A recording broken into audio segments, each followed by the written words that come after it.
Okay, so my name's Desi King. I'm the Conservation Programs Manager with Winnett ACES. So we're going to do a couple things because it's a participatory event. So I kind of want some orientation of the room. How many, three things. How many are NGO or agency, and then producer, and then if you fit into both, if you're NGO, agency, and a producer. I work for a nonprofit. We also ranch, so that's what I'm trying to say. So NGO, agency, can you raise your hands? Okay, and then landowners, producers, cool. Okay, and then both. So a fair amount. Okay, so Winnett ACES, it's pronounced Winnett, in it to Winnett, to give you an understanding of how that works. I'm gonna give you an orientation of where we're at. So why the heck did Laura invite someone from Montana? One more question. How many people have heard of Winnett ACES? Cool. Okay, so Winnett is about 90 miles north of Billings in Petroleum County. So Lewistown's considered center of the state. Winnett's in Petroleum County. For our working lands program, we typically say we work below the river. So our sister organization is Ranchers Stewardship Alliance, another landowner-led collaborative. They typically work above the river, so we're looking at the Missouri River right here. They work above the river, we work below the river. We're not necessarily territorial, it just works easiest if we say, if you're a producer above the river, it's easiest for you to go to RSA. If you're below the river, it's easiest for you to come to us. So we do work in coordination on many things. For our working lands, our focal area is the Musselshell Plains. The glaciated plains and northern grasslands are above the river, so that's where RSA typically works. Okay, ACES stands for Agricultural Community Enhancement and Sustainability. Our mission is to strengthen our community by enhancing the health of our land, economy, and traditions for future generations. So this is our first sign. That was about 5 years ago that went on our office space. How we got started. How do we save our community? So ACES was a meeting of landowners that got together in about 2016 that was really like, let's just have a conversation about what this looks like. How do we bring people back? How do we make our community sustainable? How do we make our ranches and operations sustainable and resilient? So the conversation started. From that came several things. One of the first things was just, guess what? We produce good beef and good protein. It should be in our schools. So we worked in collaboration with the Petroleum County stock growers to get local beef in the schools. In the first year, there was enough beef donated for 4 years.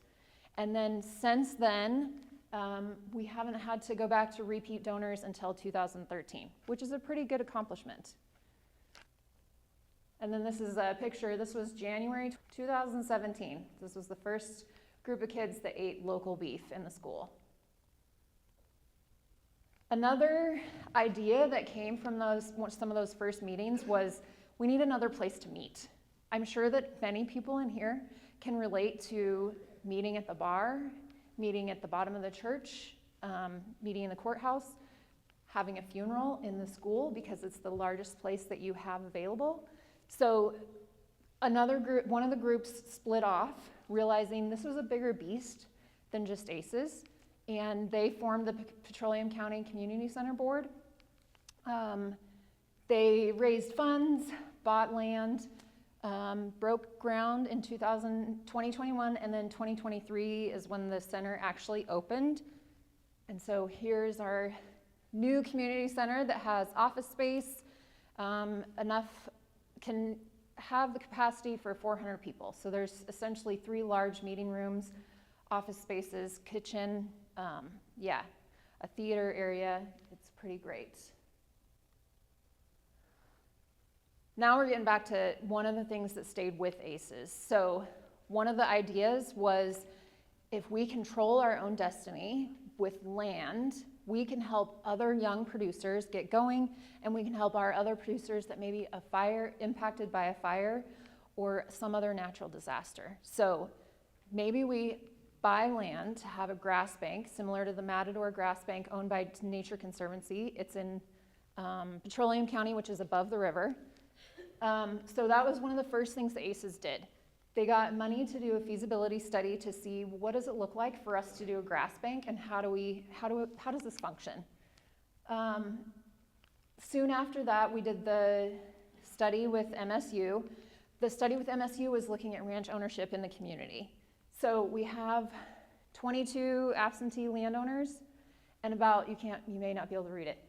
It comes out to about 18% of the county is absentee landowners. That's not a lot, but our county, we have 500 people in our county. 20% of the land that's maybe not being leased, it's just being used for recreation, that's not people that are working in the community or serving on boards, serving on the fire board, that's a lot. And that's a lot of range that could be utilized. So 2020, ACES pursued a grant to do cost share assistance, so providing financial and technical assistance to landowners, similar to many of the other programs. And that was when we hired our first part-time coordinator. And then 2021 was, we hired an education and outreach coordinator. That brings us up to today. Today we have 7 staff. And this is, I'm not gonna go through all of this because I'm gonna walk you through all of it. But this is what everything that ACES does. From childcare to local beef in the school, historic building preservation, financial and technical assistance, we cover a gamut of it. ACES specifically has programs that are education, conservation, soil health, community enhancement, and then the land and grass bank committees. And then we are the fiscal sponsor for Winnett Times, the Sweet Peas Daycare, and the Range Monitoring Group. So I find it easiest to actually tell you how this works with our membership. So I'm going to walk you through a couple of our members and how we are looking at sustainability and resilience on grasslands as a community approach. So this is Charlie and Reba Algren. They bought their ranch from their aunt and uncle, Charlie's aunt and uncle. They have 3 kids, 7th, 9th, 12th grade, on several boards. Also, Reba's our district conservationist in the Winnett office. Then we have Austin Keel. Austin has a crop dusting business, so he's gone from about April to July. He also works full-time on the ranch when he's back home and is part of the community. Then we have Chelsea Hollander. Chelsea and her husband came back to Winnett. They have remote jobs. Their children are 1st and 3rd grades. And the ranch is not large enough to support their family as well as mom and dad. I'm gonna show you how all of this works. We'll start with Chelsea. Chelsea and Will work remotely. So one of the things they needed when they came back to the community was office space. There's some office space, not a lot. Was work with the county, this is the courthouse, to revitalize the courthouse. The top part of the courthouse wasn't being used. So the courthouse is in the process of being revitalized to provide office space as well as housing. Their kids are grown now. At the time when they moved back, they did need daycare. So Sweet Peas Daycare is in the Methodist Church. It's been primarily there for 3 years. ACES fiscal sponsor. So what we do is help find grants to fund the daycare and supplement that.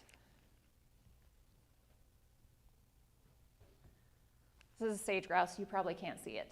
So the other thing that's going on is their kids are helping on the ranch, right?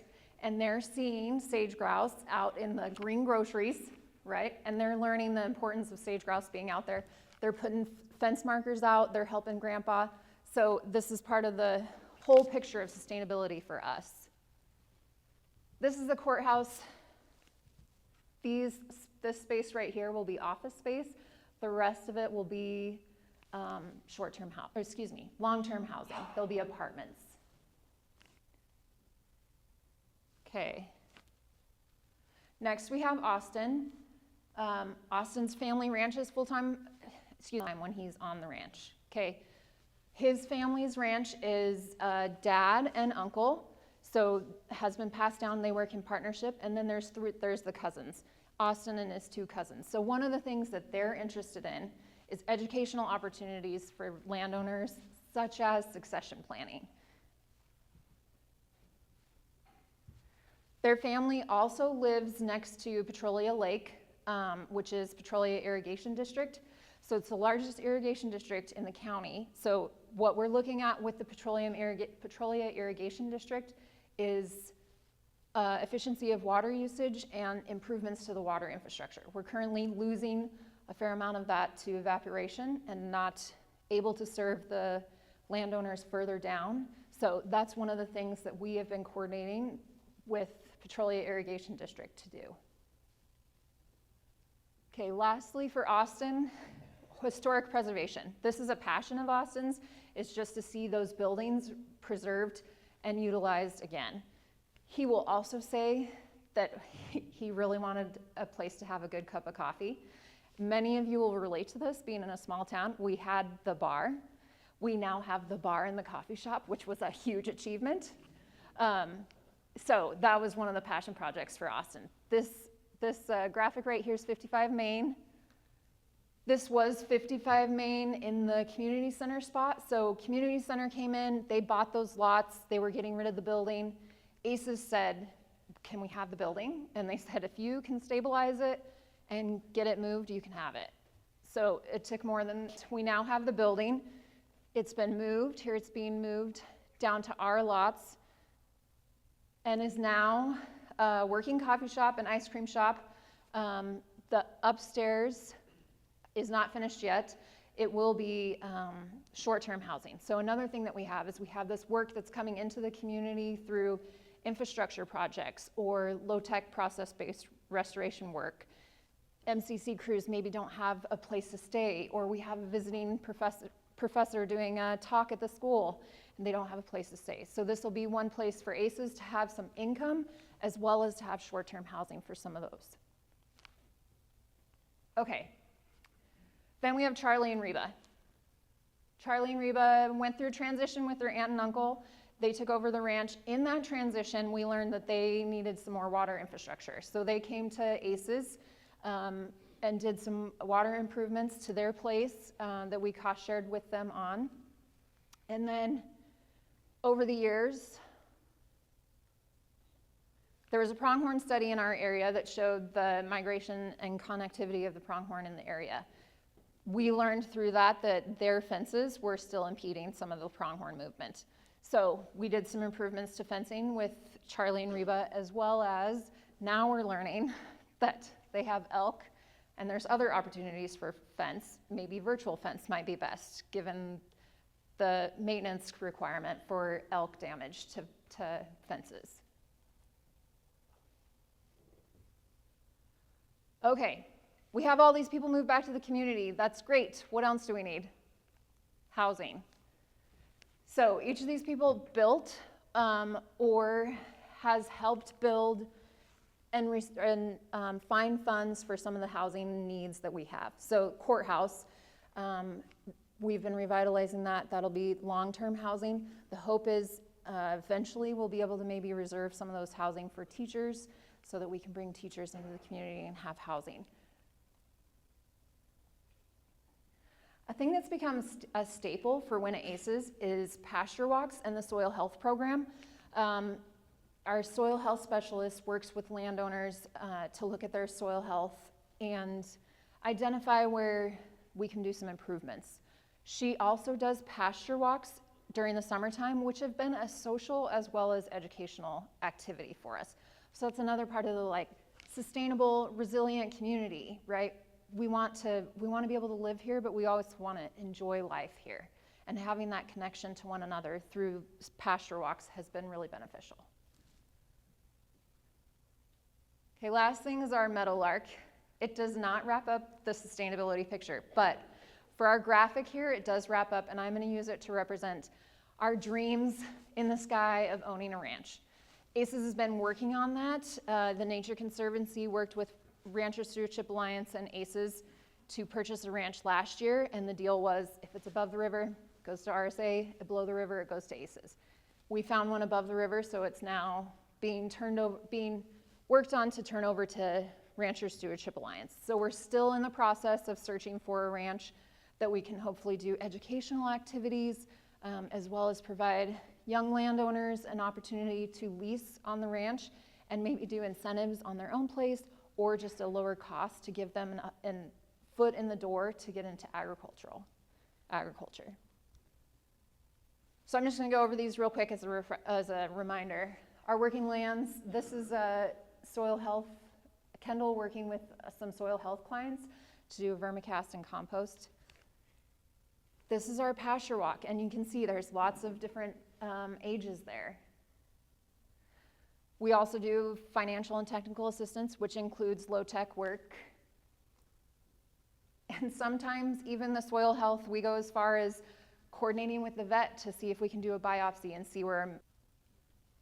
I love this picture. I think that I've come to believe that there may not be a better picture than a rancher who's looking at their soil.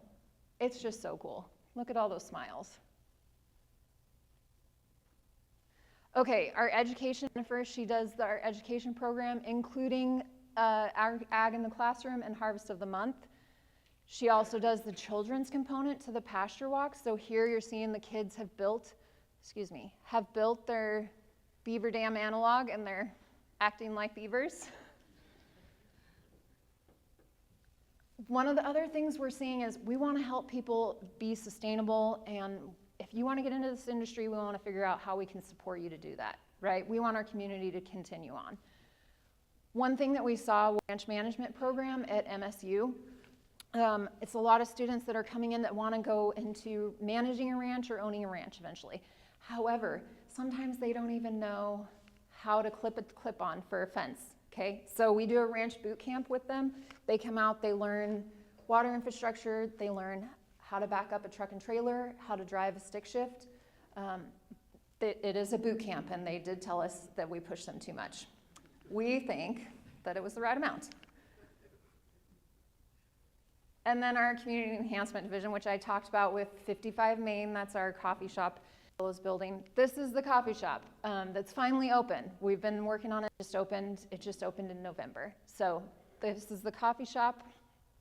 We held jam sessions in the coffee shop. We held jam sessions in this coffee shop when it was bare bones and we were freezing our tushes off. But we were going to do a fundraiser to get this building up and going.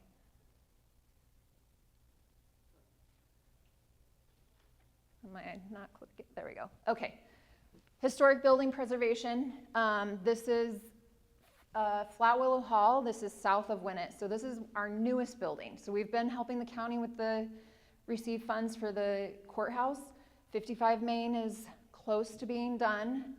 And then this is our next one, which is a hall that we're redoing the roof, the windows, and hopefully the siding. We're pursuing funding for it. Then maybe we can eventually use it as a field school.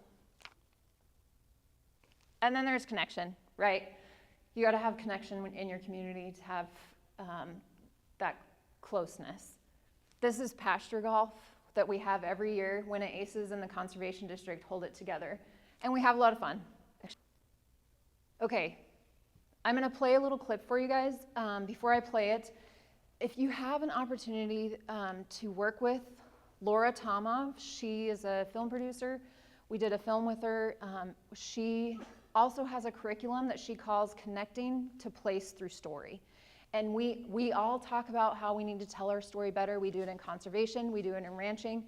So Laura does this curriculum. She comes and works with the history teacher or whatever teacher works best. And she does essays with the students, and they have to explain their connection to the land. So I'm going to have Laura start this. I would encourage you to close your eyes and listen to this. This is one of our students, Shaylee Algren. She is going to do a little excerpt from her essay. I think everyone in here will relate to either helping people that work on the land or that live on the land, or being on the land. So I'm gonna have you close your eyes, or you can look at the picture, it's up to you. It's about a minute and a half, and we'll listen to this.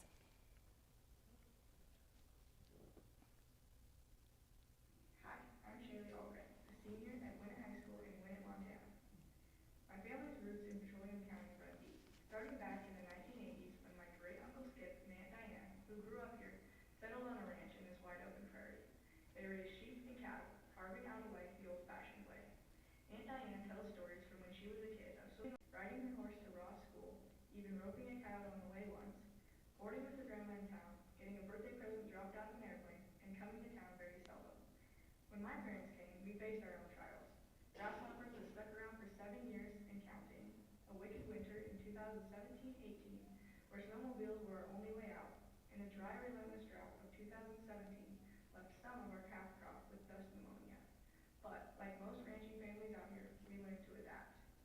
Over time, our connection to this land and community only deepened. My dad ranches and sits on the school and ACES boards, while my mom coaches volleyball, helps the booster club, and works for the NRCS. My siblings and I are involved too, school sports, 4-H, and ACES.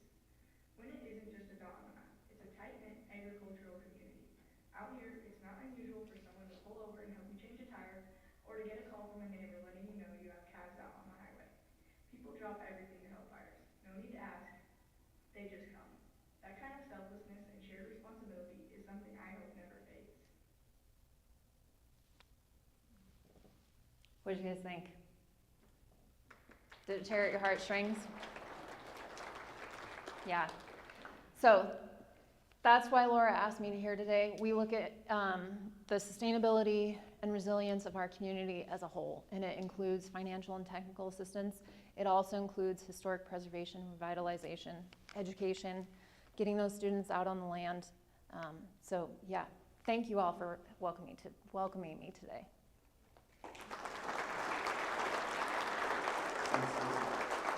We do have time for a couple of questions. If anyone has questions for Desi, just raise your hand. I'll bring the microphone to you. She'll be here for the conference speakers. And she will be here tomorrow morning also for coffee with speakers if we think of something later. Right here. Okay. The funding you got, was that federal, state? The funding we received. So several funding sources. Originally, yeah, it was a NIFWIF grant. And that's why we received the NIFWIF grant and then received another NIFWIF grant to do financial and technical assistance. So the feasibility study was a NIFWIF grant. Now our funding sources are, 55 Main's under Montana Department of Tourism. There's many, Gianforte Foundation. Yeah, primarily NIFWIF, NRCS funding. Yeah. Okay. All right. Thanks, guys.